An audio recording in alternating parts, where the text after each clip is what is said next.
Imagine your 10-year-old walks up to you one day and says, "Mom, Dad, can I get a checking account?" At first, it sounds cute. But here's the truth. Banks are pushing kids' checking accounts harder than ever. And while they look like a smart way to teach money skills, there are things parents are rarely told. By the end of this video, you'll know the hidden benefits, the sneaky downsides, and the one mistake that could cost your child thousands later in life. Stick around, because the truth about kids' checking accounts might surprise you. Number 1. What is a kid's checking account really? A kid's checking account works almost like an adult one. Your child gets a debit card, they can deposit money, withdraw from ATMs, and even use banking apps. The key difference is that it's jointly owned with a parent or guardian who has full oversight. For example, Chase offers a kid's checking account linked to the parent's app. Parents see every purchase instantly. It's like training wheels on a bike.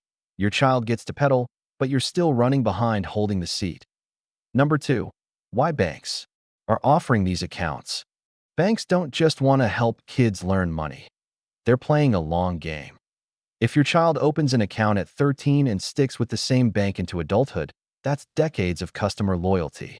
Imagine a 12-year-old opening an account at Wells Fargo and still banking there at 42. That's 30 years of mortgage payments, credit cards, and investment products. Banks know acquiring a new adult customer is expensive, but capturing kids early is almost free. So when you see no fees or free debit card for kids, remember, you're not the only one investing. The bank is too. Number 3. The benefits you actually want. Kids' checking accounts do provide real benefits. First, they teach money habits with real stakes. A 14-year-old swiping their debit card at Starbucks quickly learns that buying frappuccinos every day empties the balance fast. Second, they build financial literacy earlier. Kids can track spending on apps, set savings goals, and see how money flows in and out. Third, some accounts offer parental alerts. For example, Greenlight and GoHenry send real-time notifications. Your child tries to buy $100 worth of video game tokens, you'll know before the receipt prints. Used wisely, it's a safe sandbox for kids to practice with money before the stakes get higher. Number 4. The hidden downsides no one talks about. Here's where parents get caught off guard. Some kids' checking accounts come with daily ATM limits, but not spending limits.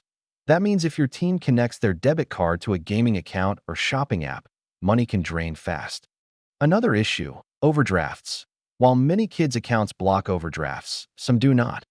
Imagine your child buying a $25 hoodie online. The account only has $20. Suddenly, there's a $35 overdraft fee. And here's the big one, data. When your child opens a bank account, their personal information goes into the system. That data is often shared with credit card departments and partner companies once they turn 18. So yes, it's a financial learning tool, but it's also a customer pipeline for the bank. Number 5. Alternatives parents overlook. A kid's checking account is not the only way to teach money. One option is prepaid debit cards. These let you load money without exposing a linked checking account. The downside is fewer features, but the upside is more control. Another option is using family banking apps like Cash App for teens. They provide digital wallets and spending controls without a traditional bank account. Or you could start with a simple savings account. Some credit unions let kids earn interest while parents manage withdrawals. That teaches patience and delayed gratification. For example, giving a 12-year-old $10 in allowance money and showing how it grows in a savings account can be more powerful than letting them instantly spend it. Number 6. How to pick the right kid's account. If you do decide to open one, here's what to look for. Check for no fees. A kid's account should never charge monthly maintenance. Look for parental controls. Can you set spending limits? Can you get alerts? Ask about overdrafts. A true kid's account should block them completely. And check ATM access. Some banks reimburse ATM fees, while others don't. Imagine your teen pulling money from an out-of-network ATM and losing $3 every time. That adds up fast. Example, Fidelity's youth account is free, offers a debit card, and blocks overdrafts completely. That's closer to what you want. Number 7. Teaching lessons through mistakes. The biggest value of a kid's checking account isn't the debit card. It's the mistakes your child makes while the amounts are still small. Think about it. Would you rather your child learns, I shouldn't spend all my money on Fortnite skins at 13 with $40, or at 23 when it's $4,000 in credit card debt? One parent I spoke with shared how their daughter spent her entire birthday money on Uber Eats. Painful in the moment, but that single mistake taught her budgeting more effectively than any lecture could. When guided properly, small failures today prevent big disasters tomorrow. Number 8. The tax and legal angle. Here's something many parents don't realize. Kids' checking accounts don't typically build credit. They're not reported to credit bureaus. But if the account pays interest, even a few dollars a year, it technically counts as taxable income. In most cases, it's too small to matter. But if your child has significant savings linked, you may need to file it on their tax return. Also, because these accounts are joint, the parent is legally responsible. If a teen writes a bad check or racks up fees, it's on the adult. That's why it's critical to read the fine print before signing. Number 9. The psychological effect on kids. Money is not just numbers. It's emotional. For some kids, having a debit card at 13 gives them a false sense of independence. They start seeing themselves as grown-ups financially, but without the discipline to match. Others become cautious and responsible, treating every dollar like gold because they can see it disappear with each swipe. As a parent, your job is to frame it as a learning tool, not a free pass. One family I know sets up monthly money meetings with their kids. They review spending, talk about goals, and celebrate wins. That conversation matters more than the card itself. Number 10. The mistake that costs kids thousands. Here's the curiosity you've been waiting for. The biggest mistake parents make is letting the bank connection go unchallenged. Once your child has a checking account, they're more likely to take their first credit card, auto loan, or even mortgage from the same bank. Without comparison shopping, they often accept higher fees, lower interest rates, and worse deals, simply out of habit. Over decades, that loyalty can cost tens of thousands of dollars. For example, a 30-year mortgage with a slightly higher interest rate could mean paying $20,000 more than necessary. And it all started with that first kid's account. The lesson? Teach your child that loyalty to one bank isn't always smart. Show them how to shop around, compare, and make banks compete for their business. Number 11. So, should you open one? If your goal is to teach real-world money lessons in a safe environment, a kid's checking account can be great.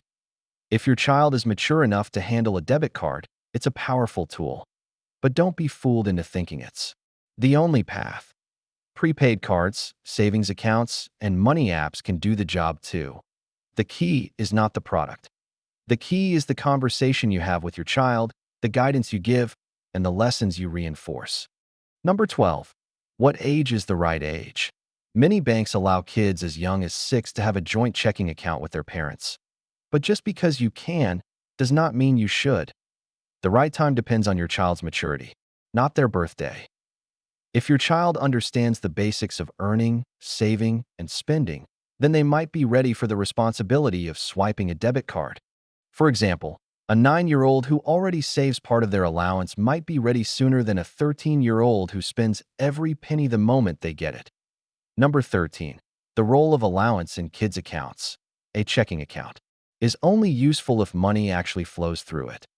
That is why allowance can play a big role. Instead of handing out cash every week, deposit allowance directly into the account. This forces your child to learn how to check balances, track deposits, and budget spending.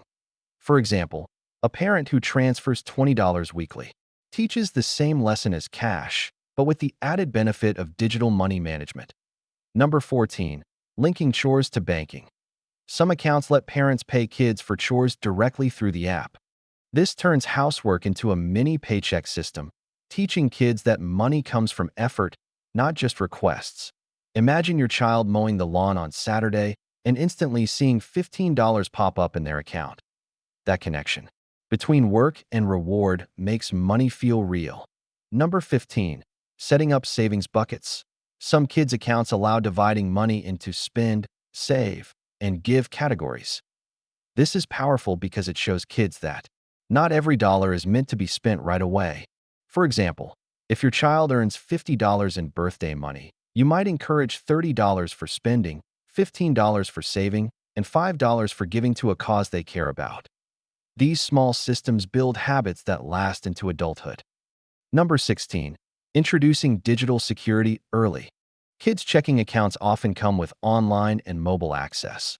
That means it is the perfect chance to teach digital safety. Explain why they should not share account numbers, how to create strong passwords, and what phishing scams look like. For example, a teen might receive a fake text claiming their account needs verification. Guiding them through how to spot the scam now will protect them when the stakes are higher later. Number 17. Setting spending rules. Before handing over the debit card, set clear rules together. You might agree that the card is for food, clothes, and school supplies, but not for online games or gift cards. These rules give structure and help kids make decisions without constant nagging. For example, if your child knows buying candy after school is fine, but online shopping is off limits, they learn to self-regulate with boundaries. Number 18. Involving kids in bank visits. Opening an account can feel abstract if everything happens online. Taking your child to the bank branch makes the experience more tangible. They meet a banker, sign paperwork, and see the environment where money is managed. That memory sticks and reinforces the seriousness of financial responsibility. For example, a 12-year-old who sits across from a banker and signs their first form is more likely to respect the account than if they just download an app. Number 19. Interest rates and missed opportunities. Most kids' checking accounts pay little or no interest. This is a hidden drawback because kids miss out on seeing how money can grow passively. Contrast that with a kid's savings account earning even a small interest rate, where money grows slowly but visibly. For example, if your child keeps $200 in a checking account, it just sits.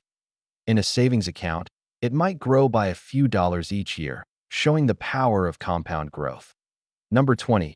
Transitioning to teen accounts. Some kids' accounts automatically roll over into teen or student accounts when the child turns 13 or 16.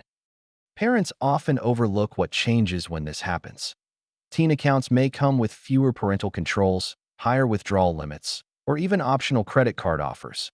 Knowing when that transition happens lets parents prepare for the next stage instead of being caught off guard.